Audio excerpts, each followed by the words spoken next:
ذلكم خير لكم إن كنتم تعلمون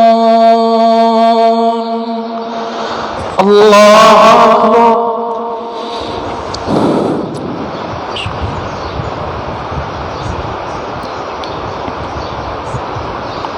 سمع الله لمن حمده الله أكبر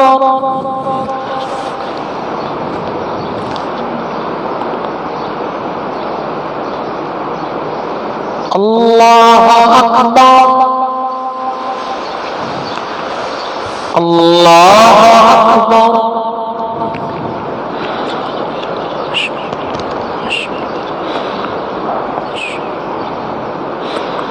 الله أكبر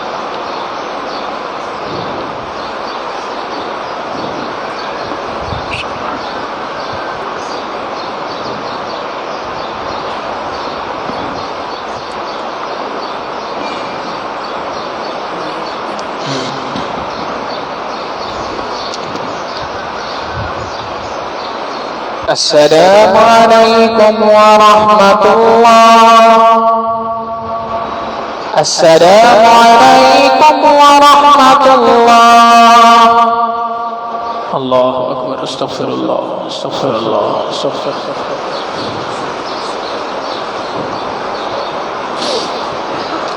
سبحان ربي العلي الوهاب اللهم صل على سيدنا محمد وعلى آل سيدنا محمد وبارك وسلم ربنا ظلمنا أنفسنا وإن لم تغفر لنا وترحمنا لنكونن من الخاسرين اے کریم آقا ہم آپ کے گناہگار سے آکار بندے ہیں اللہ ہمارے گناہوں کو معاف فرما ہماری خطاؤں سے درگزر فرما ہمارے عیبوں کی پردہ پوشی فرما اے کریم آقا ہماری جسمانی بیماریوں کو دور فرما ہماری روحانی بیماریوں کو دور فرما اے کریم آقا ہم پر اپنی رحمت فرما ہم پر اپنا کرم فرما اے اللہ آپ کا مہمان آپ کی طرف سے بھیجا ہوا مہمان اے اللہ ہماری طرف آنے والا ہے اے اللہ رمضان المبارک کے اس مہینے کو ہمارے لیے رحمتوں اور برکتوں کا مہینہ بنا دیجئے گناہوں سے بخشش کا ذریعہ بنا دیجئے اے کریم آقا دنیا والوں کا دستور ہے مہمان کے آنے سے پہلے اچھی طرح اپنے آپ کو صاف ستھرا کر لیتے ہیں اے اللہ ہم روحانی اعتبار سے گناہوں کی میل کچیل کے اندر ڈوبے ہوئے ہیں اے اللہ اپنی رحمت سے ہمیں بھی اپنے مہمان کو بھیجنے سے پہلے گناہوں سے پاک صاف فرما دیجئے اللہ گناہوں سے پاک صاف فرما دیجئے اللہ گناہوں سے پاک صاف فرما دیجئے ہمیں طاعات کی عزت عطا فرما دیجئے رمضان المبارک کے مہینے کے اندر روزوں کا رکھنا آسان فرما دیجئے تراویح کا پڑھنا آسان فرما دیجئے قرآن کریم کی تلاوت کا کرنا آسان فرما دیجئے اے کریم آقا اس رمضان المبارک کے اندر ہر عبادت کا کرنا آسان فرما کر اللہ اس کو قبول فرما دیجئے۔ اس رمضان المبارک کو اے اللہ ہمارے لیے روحانی اعتبار سے انقلاب کا ذریعہ بنا دیجئے۔ اللہ ہماری دعاؤں کو اپنی رحمت سے قبول فرما، جو پریشان ہیں اللہ ان کی پریشانیوں کو دور فرما، جو مقروض ہیں ان کی قرضوں کی ادائیگی کی سبیل پیدا فرما۔ اے اللہ جو بیمار ہیں انہیں شفائے کاملہ عاجلہ مستمرہ دائمہ نصیب فرما۔ اے اللہ شیخ محمد نعیم صاحب اور حافظ نعمان صاحب علی ہیں، اللہ انہیں اور دیگر تمام بیماروں کو شفائے کلی نصیب فرما۔ اے اللہ جو مقروض ہیں ان کے قرضوں کی ادائیگی کی سبیل غیب سے پیدا فرما۔ اے کریم آقا ہماری دعاؤں کو اپنی رحمت سے قبول فرما۔ اے اللہ جو جنازہ آیا ہوا ہے اے اللہ مرحومہ کی کامل مغفرت فرما، انہیں جنت الفردوس میں اعلیٰ مقام عطا فرما، پسماندگان کو صبر جمیل نصیب فرما۔ اے اللہ ان کی آگے کی تمام منازل کو آسان فرما، ہماری ان دعاؤں کو اپنی رحمت سے قبول فرما۔ پروردگار عالم جو مانگا عطا فرما، مانگنا چاہیے تو نہیں مانگ سکے اللہ اپنی رحمت سے عطا فرما۔ ہمارے اس ملک کی حفاظت فرما۔ اے اللہ یہ ملک مختلف قسم کے بحرانوں سے گزر رہا ہے، اللہ تمام بحرانوں سے ہماری جان چھڑا دیجئے اور ہمیں اے اللہ امن عطا فرما دیجئے، چین عطا فرما دیجئے، عافیت عطا فرما دیجئے، سکون و اطمینان عطا فرما دیجئے۔ ربنا تقبل منا انك انت السميع العليم وتب علينا انك انت التواب الرحيم وصلى الله تعالى على حبيبه سيدنا محمد وآله واصحابه اجمعين برحمتك يا ارحم الراحمين۔ نماز جنازہ کے لیے صف درست فرما لیں۔